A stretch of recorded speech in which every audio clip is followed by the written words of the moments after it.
Dear students, welcome to my channel. आज जिस topic के बारे में हम बात करेंगे वो है हफमैन कोडिंग। शैनन फैनो और हफमैन कोडिंग दोनों लाइन कोडिंग टेक्निक्स के अंदर आती है, जिसके थ्रू हम एफिशिएंसी, एंट्रोपी और लेंथ फाइंड करते हैं। तो आज जो इस वीडियो में हम देखेंगे, डिस्कस करेंगे, वो है हफमैन कोडिंग। तो सबसे पहले डिस्कस करते हैं कि हफमैन कोडिंग के स्टेप्स क्या होने चाहिए। तो हफमैन कोडिंग के स्टेप्स जो होंगे, सबसे पहला स्टेप क्या होगा कि जो भी हमें प्रोबेबिलिटीज़ गिवन होगी क्वेश्चन के अंदर, हमें उनको डिसेंडिंग ऑर्डर में अरेंज करना है, यानी higher to lower.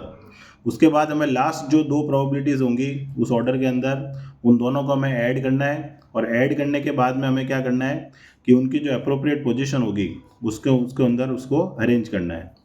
Third step हमारा होगा कि सीक्वेंस को हमें रिपीट करना है। और क्योंकि हम जानते हैं कि प्रोबेबिलिटीज़ का जो सम होता है वो 1 होता है, तो जब तक 1 नहीं आ जाएगा तब तक हम उसको रिपीट करते जाना है।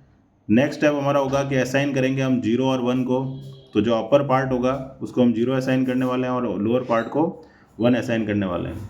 और उसके बाद हम बैकवर्ड पाथ को फॉलो करते हुए जो भी हमारे पास सिंबल्स होंगे क्वेश्चन के अंदर, उनके हम कोड फाइंड करेंगे। तो ये हमारा रहेगा स्टेप्स। अब हम देखते हैं क्वेश्चन के थ्रू के इस स्टेप्स को कैसे अप्लाई करना है। तो हमें जैसे क्वेश्चन दिया हुआ है, a discrete memoryless source has an alphabet of 7 symbols. तो हमें S0 से लेकर S6 तक 7 सिंबल गिवन है और उनके रेस्पेक्ट में उनकी प्रोबेबिलिटीज़ गिवन है। तो हमें फाइंड करना है हफमैन कोडिंग के थ्रू कि what will be the efficiency. तो एफिशिएंसी फाइंड करने के लिए सबसे पहला काम जो होगा वो होगा कि हमें एक टेबल बनानी पड़ेगी। उस टेबल के अंदर हमें कुछ इन्फॉर्मेशन नोट करनी पड़ेगी। तो अगर हम इस टेबल को ध्यान से देखते हैं तो सबसे पहले हमें क्या लिखना है उस टेबल में, सिंबल्स। सिंबल के बाद नेक्स्ट आएगा प्रोबेबिलिटीज़। अब हमने क्योंकि स्टेप 1 डिस्कस किया था कि प्रोबेबिलिटीज़ जो होंगी वो डिसेंडिंग ऑर्डर में होनी चाहिए, तो डिसेंडिंग ऑर्डर में हमने उसको अरेंज करके रखा हुआ है। और क्वेश्चन में ही ऑलरेडी वो डिसेंडिंग ऑर्डर में ही थी, लेकिन ऐसा नहीं होगा, ज़रूरी नहीं है कि क्वेश्चन में गिवन हो। तो हमें ये ध्यान रखना है कि क्वेश्चन में अगर प्रोबेबिलिटीज़ गिवन है तो उनको डिसेंडिंग ऑर्डर में हमें अरेंज करते हुए चलना है। नेक्स्ट जो पार्ट हमें डिस्कस करना है वो क्या होगा कि जैसे हमने सिंबल दिया S0, क्वेश्चन में भी ये टॉप पे ही था और अभी भी ये टॉप पे ही है, तो ऐसा ज़रूरी नहीं है कि वो सिंबल टॉप पे ही हो या बॉटम पे हो अकॉर्डिंगली।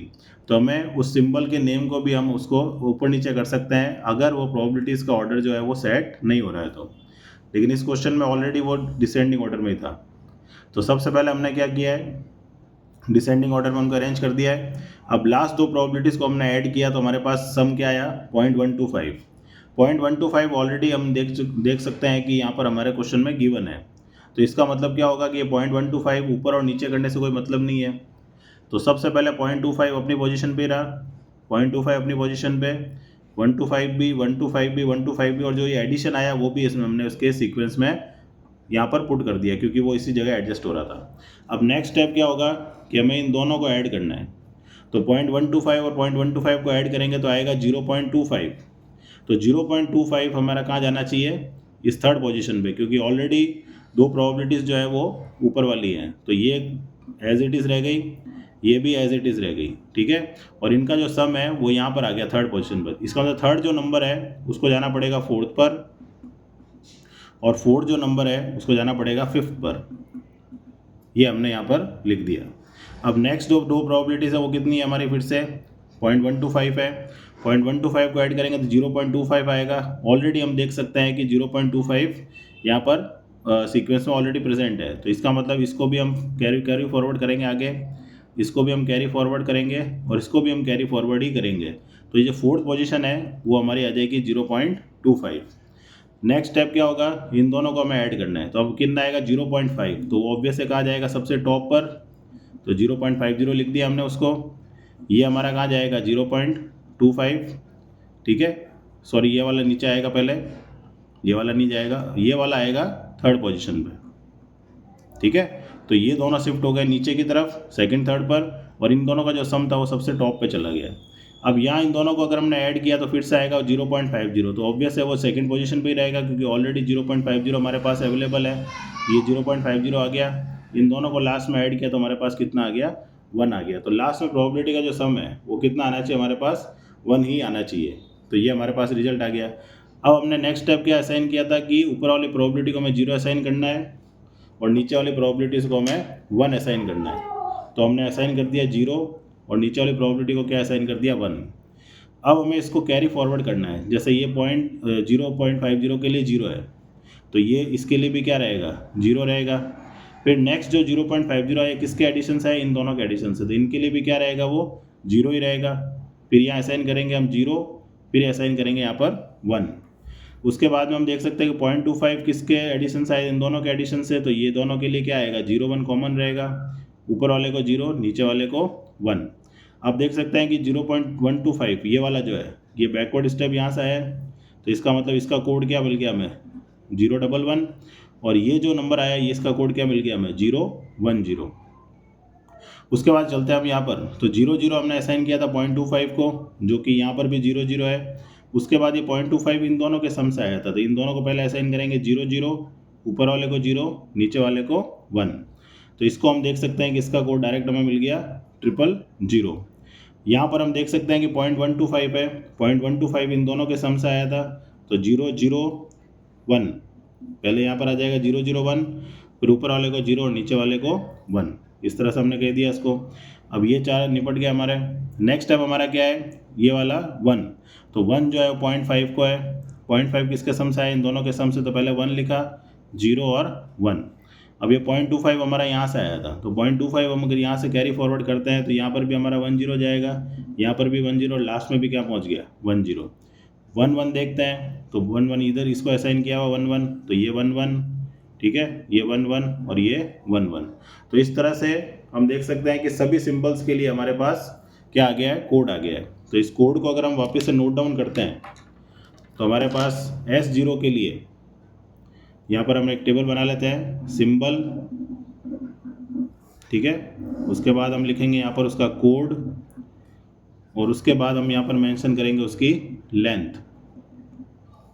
ये 3 चीज़ें हमें मेंशन करनी है, तो S0, S1, S2, S3, S4, S5 and S6, ये तो हमारा हो गया सिंबल्स। उसके बाद हमें असाइन करना है उनके रेस्पेक्टिव कोड। तो पहला कोड हमारा क्या है, 10, उसके बाद हमारा क्या मिला, 11, फिर क्या मिला, 010, 011, then 000, then 4 times 0, 0010 and last one is 0011। तो इसमें कितने बिट्स है हमारे पास, 2 2 3 3 3 और 4। तो ये हमारी हो गई लेंथ, जिसको हम आगे जाके n से रिप्रेजेंट करने वाले हैं। तो ये जो टेबल बनी है हमारी, ये कहलाती है हफमैन के लिए जो टेबल हम सॉल्व करते हैं। अब नेक्स्ट स्टेप जो हमारा होगा वो होगा कि हमारे HX और L फाइंड करना है, क्योंकि हमें एफिशिएंसी डिटरमाइन करनी है। तो हम नेक्स्ट स्टेप देखते हैं इसका। तो जैसे हमारे पास एफिशिएंसी का क्या फॉर्मूला है, eta is equal to HX upon L। अब HX जो होता है उसका फॉर्मूला होता है minus summation I equal to 1 से लेकर n probability of XI log base 2 probability of XI। अब ये माइनस साइन जो है वो इसलिए आता है क्योंकि इस फॉर्मूले को हम इस तरह भी लिख सकते हैं, समीशन I इक्वल टू 1 से लेकर n PXI log base 2 1 upon PXI। तो ये जो log m अपॉन n होता है वो log m जो है वो 1 है, log 1 0 हो जाएगा, इसलिए वो माइनस साइन हम कहाँ लिख देते हैं, बाहर लिख देते हैं। तो दोनों ही फॉर्मूले सही हैं, दोनों को यूज़ किया जा सकता है। तो माइनस साइन सबसे पहले कहाँ लिख देना है, बाहर। अब यहाँ पर देख सकते हैं कि जो I बराबर 1 से लेकर n का मतलब है कि हमारे पास कितने सिंबल हैं, तो टोटल हमारे पास 7 है। तो ये समीशन है ये सबके लिए चलेगा, 1 2 3 4 5 6 7 S0 से लेकर S6 तक, और उनकी जो रेस्पेक्टिव प्रोबेबिलिटीज़ है वो हमें यहाँ पर पुट करते जाना है। तो सबसे पहले 0.25 जो कि हमारी फर्स्ट प्रोबेबिलिटीज़ थी, ये वाली 0.25, फिर 0.25, ये जो प्रोबेबिलिटीज़ है इनको बस पुट करना है आपको। तो यहाँ पर हमने लिख दिया 0.25 log बेस 2 0.25, फिर वापस 0.25 है, 125 है, 0.125 अंदर भी उसी का log है, 0.125, 0.0625 का हमारे पास 2 पैटर्न है, ये सब लिख दिया हमने। अब log बेस 2 जो है वो कैलकुलेटर में होता नहीं है, तो उसके लिए ध्यान रखना है कि log बेस 2 ऑफ a अगर लिखा हुआ है तो हमें कैसे सॉल्व करना है उसको, log बेस 10 ऑफ a ऊपर वाली value, log base 10 of 2। For example हमें सॉल्व करना है log 2 ऑफ 0.25। तो log 2 ऑफ 0.25 को सॉल्व करने के लिए आप क्या करेंगे, सबसे पहले इसको ऐसे लिखेंगे log 10 0.25 अपॉन log 10 ऑफ 2। तो अगर हम ध्यान से देखें तो ये जो जितने भी वैल्यूज़ हैं उन सब का डिनोमिनेटर जो है वो सेम रहेगा log 10 ऑफ 2।